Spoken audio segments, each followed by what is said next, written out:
Buenos días, muchachos. Vamos a hacer diseño de instalaciones eléctricas como parte de material complementario para el desarrollo de la actividad que tenemos pendiente de sistemas de puesta a tierra. En este tema vamos a aprender las características de los sistemas de puesta a tierra y los contadores presentes en una instalación eléctrica. Sin embargo, nos vamos a enfocar un poco en los sistemas de puesta a tierra. ¿Qué convenciones he podido utilizar? Salida de luminaria en techo, tubería empotrada en piso, salidas de luminaria en muro, tubería expuesta en techo, salidas de ojo de buey, que son de luminarias, ustedes las han visto, tuberías de teléfono o citófono, son luminarias fluorescentes, ya se han dejado un poquito, pulsador, principalmente utilizado como timbre, tubería empotrada en techo y muro, tablero de distribución, salida para otros sistemas y demás. Además, vamos a tener indicación del número de calibre de conductores. Recordemos que esto es muy importante al momento de nosotros realizar los planos eléctricos. Toma corrientes trifilares, se puede expresar de alguna u otra manera dependiendo del tipo de toma corriente que nosotros vayamos a utilizar. Sistemas de tierra, toma corriente para pata trabada, tomas telefónicos, toma corrientes sencillos y dobles con switch. Tenemos los switches, también toma sencillo, switch triple, switch escalera, etcétera, etcétera. Entonces, ¿cómo se realiza la instalación eléctrica en las viviendas? Entonces, el orden de instalación de la vivienda era una cometida, que es como todos los elementos que componen la instalación eléctrica desde que llega del poste hasta que llega el contador de su casa prácticamente. Entonces, yo tengo el poste, del poste viene la red de distribución eléctrica, que son redes de 220 voltios entre fase y fase y de 110 entre fase y neutro. Entonces, con un cable encauchetado, ya sea trifásico tetrafilar, bifásico trifilar, bifásico monofásico bifilar, yo puedo traerlo a nuestra casa dependiendo de el tipo de instalación que yo maneje. Si es una instalación normal, yo casi siempre voy a manejar monofásico trifilar, que son dos fases y un neutro. Vamos a tener un posible elemento de protección que es, vamos a tener un contador que es donde se encuentran los elementos de medición de energía eléctrica. Recordemos anteriormente eran unos elementos electromagnéticos, funcionaban con un disco que giraba pues dependiendo el giro o la velocidad angular que tenía el disco dependía directamente de la cantidad de corriente que yo consumía dentro de mi vivienda. Tenemos interruptores limitadores, que son los que me mantienen el consumo de la red eléctrica en un estándar. Si hay una subida de la tensión o de la corriente, pues simplemente lo que hace es cortar. Interruptor general automático, que es el interruptor que existe en las cajas de distribución que tenemos en nuestras viviendas. En algunos casos existen, en otros casos no. A los automáticos sí, los interruptores automáticos son los que van para los diferentes circuitos de nuestra casa: luminaria, cocina, alumbrado, toma corrientes, patio de ropas, bueno, etcétera, etcétera. Entonces, todas las cajas metálicas se deben conectar sólidamente a tierra. Se deben utilizar caja cuando se cambie el diámetro de la tubería y el calibre del conductor, que la copia del ducto debe realizarse mediante boquilla de tuerca. Al empotrar las cajas deben quedar niveladas a una profundidad de 5 milímetros por debajo del pañete, que al colocar la tapa, esta quede exactamente en la superficie. Entonces, recordemos que antes se utilizaba mucho lo que eran las cajas metálicas para yo colocar todo lo que es nuestras bombillas, nuestras tomacorrientes y demás. Entonces, todas esas cajas metálicas que yo voy a utilizar debían ir, ellas venían con una pequeña tuerquita y yo le debía colocar un cable para que fuesen directamente a tierra. Ahorita no son muy utilizadas, pero lo que sí se utiliza es que las luminarias, existen luminarias que son de ojo de buey, que son como empotradas, que traen como una especie de cono. Esas son totalmente metálicas, deben ir también con su sistema de puesta a tierra para evitar contratiempos.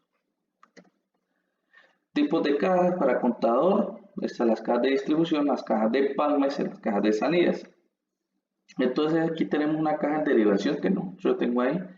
Esas cajas de derivación eran donde nosotros hacíamos nuestras uniones o nuestras conexiones para derivarlas hacia toma corrientes, hacia la fase la fase de la luminaria o para los diferentes equipos eléctricos y electrónicos que yo tenía. Entonces, esas son buenas prácticas. En realidad, ahorita prácticamente nosotros casi no hacemos cajas de derivación, pero es una buena práctica realizarlas. Entonces, toda la instalación eléctrica debería tener un conductor de puesta a tierra apropiadamente identificado. Los sistemas eléctricos se ponen a tierra por diferentes razones. Puede ser para alimentar tensiones transitorias y descargas atmosféricas. Estas tensiones transitorias y descargas atmosféricas son principalmente las que se generan por rayos.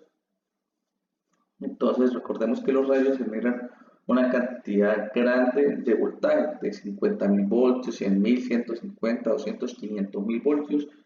Entonces, esas son transitorias, son corrientes transitorias. Entonces, los sistemas de puesta a tierra me ayudan a proteger todos los equipos que yo tengo ahí ante ese tipo de corriente. Contacto accidental entre líneas, algún cortocircuito, estabilizar las tensiones a tierra durante la operación, me estabiliza, me regula las tensiones para que no se me dañen los equipos y facilitar la operación de las protecciones. Totalmente, ya que todo el descargue o el desfogue de las mismas protecciones que yo voy a tener con los automáticos van a ir directamente hacia los sistemas de puesta a tierra. El suelo en estado normal es muy mal conductor de electricidad y totalmente seco se comporta como un aislante. La resistividad del suelo disminuye a medida que aumenta la humedad del piso. Para una puesta a tierra efectiva debe haber cierto grado de humedad. La puesta a tierra debe hacerse usando como electrodos varillas de cobre, que también son llamadas varillas Copperwell. El fabricante de electrodos debe garantizar la resistencia a la corrosión mínima 15 años y el electrodo debe tener al menos 2.4 metros de longitud y 12.7 milímetros de diámetro. Entonces, la tierra como tal es mal conductor. Partamos desde ese punto. De pronto aquí en Arauca no tenemos ese problema porque aquí en Arauca pues la humedad es superior al 70-80% y el pH del suelo tiene unos altos índices de humedad. Entonces, nuestra varilla Copperwell debe ir ahí. ¿Para qué queremos que sea tan húmedo o para qué no queremos que sea tan aislante? Resulta que si tenemos una descarga eléctrica o tenemos algún tipo de cortocircuito entre fase neutro, entre fase y fase, entonces, si es muy aislante el suelo, si yo coloco la varilla, en realidad el suelo tiene una resistividad muy grande, pues quiere decir que no estoy haciendo nada, porque en realidad la corriente no se me va a ir por todo el suelo, sino que simplemente se me va a quedar entre la misma varilla y va a quedar dentro del mismo circuito, porque la varilla pues a tierra hace parte del circuito. Entonces, lo que no va a obtener es como si no tuviese yo nada. Entonces, por eso yo necesito humedecer un poco lo que es el piso, manejar lo que las características del pH y para que el suelo pueda absorber, por decirlo así, toda la corriente eléctrica que se me genere a partir de sobretensiones. Entonces, para eso es muy necesario. Cuando el electrodo cuando se encuentra a fondo rocoso menos de 1.20 metros, el electrodo debe enterrarse en una zanja horizontal a 75 centímetros de profundidad. ¿Qué quiere decir esto? Pues que puede que exista que el fondo diferentes capas de tierra y que en el fondo no encontremos un suelo rocoso. Entonces no podemos enterrarla a juro porque puede que se me dañe la varilla o porque al fondo rocoso aumenta el aislamiento que debe tener el suelo. Entonces, ¿qué es lo que yo debo hacer? Simplemente, ellas normalmente se instalan de una manera vertical, pues esta vez la voy a instalar de una manera horizontal con unos 75 centímetros de profundidad. El punto de unión entre el electrodo y el conductor debe ser accesible, estar hecho por una soldadura exotérmica y conector o conector tipo mecánico. Casi siempre lo van a hacer con una soldadura exotérmica. Más adelante vamos a ver un poco de eso. La parte superior debe quedar mínimo a 15 centímetros de la superficie, debe quedar una punta para las diferentes conexiones. El conductor de puesta a tierra de equipos debe acompañar conductores activos por la misma canalización y el valor máximo de la resistencia de puesta a tierra que se usa para el neutro debe ser de 25 ohms. Ese va a ser el valor máximo que yo voy a tener para, para mi puesta a tierra. Recordemos que para la puesta a tierra nosotros vamos a utilizar un equipo de medición que se llama telurómetro. Ese telurómetro me va a medir la resistividad de toda la puesta a tierra que yo voy a tener ahí. Entonces, la puesta a tierra, bueno, más adelante les explico un poco, pero se compone principalmente de tres: de resistencia de la tierra, resistencia del electrodo y la resistencia que hay entre la tierra y el electrodo. La corriente máxima admitible no debe sobrepasar los 0.5 amperios el ramal, 25 miliamperios, listo. El calibre de conductor para baja tensión cuando la sección del mayor conductor de la cometida no sea número 2, AW o menor de 8, 6 para un 0 o 4 para un 0 y 3 0. Entonces, como vemos acá,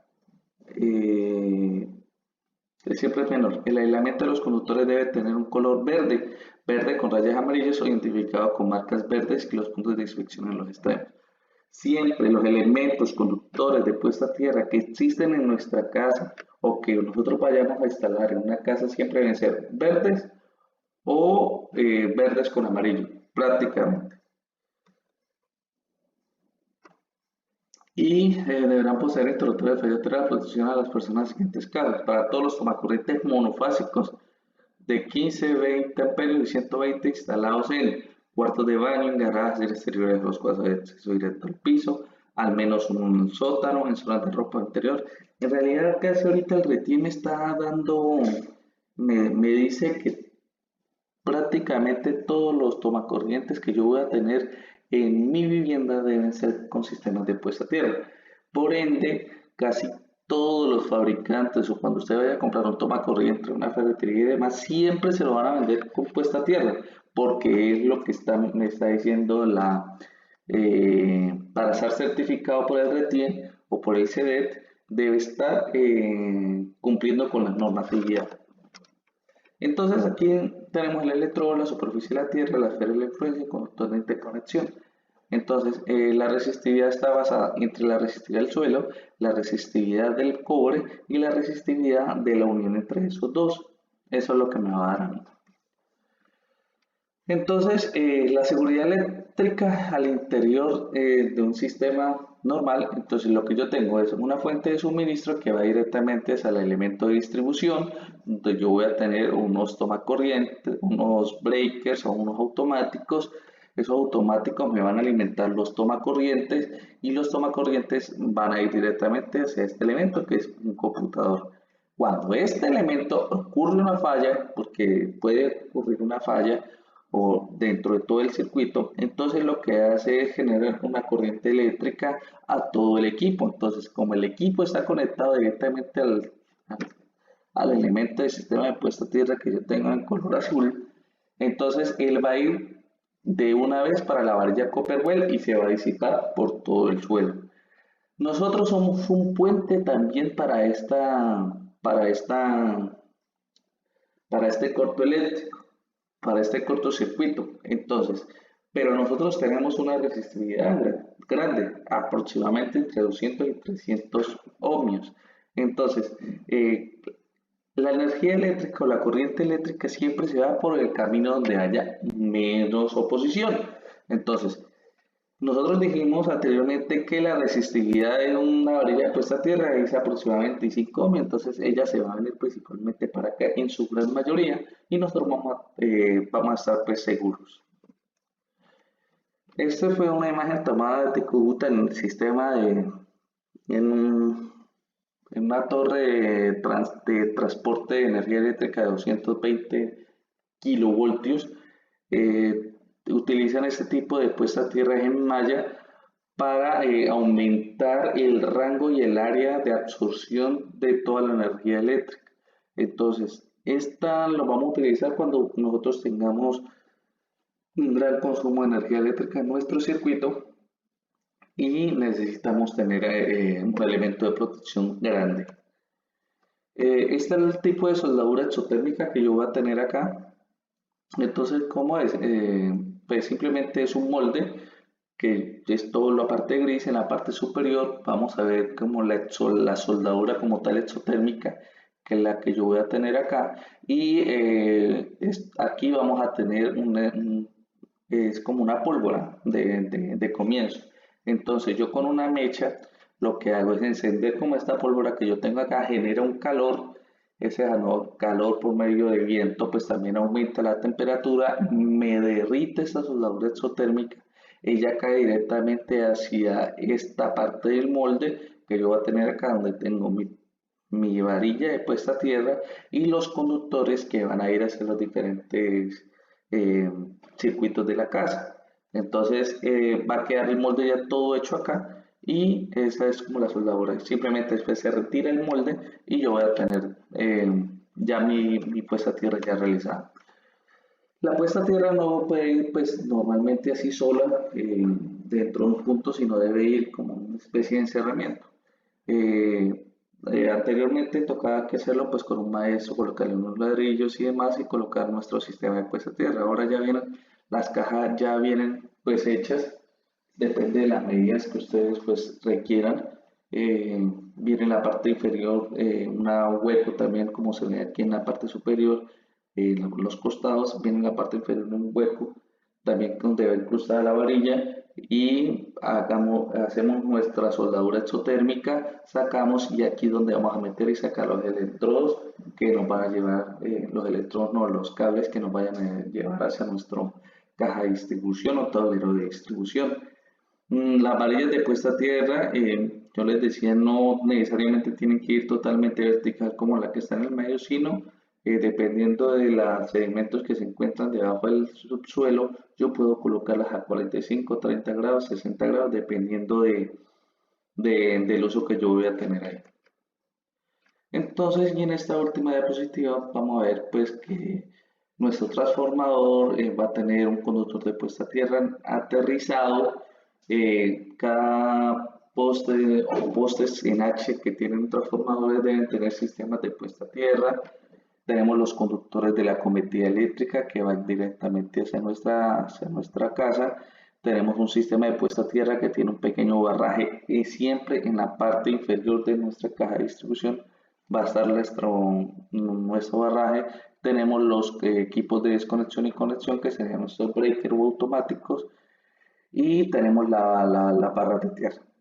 Y esos son los equipos. Bueno, muchachos, esto era principalmente lo que le quería comentar. Eh, este material espero les sirva para el desarrollo de la actividad de sistemas de puesta a tierra y cualquier duda, inquietud, no duden en consultármelas, ya sea en el correo o ya sea por el número telefónico. Muchas gracias.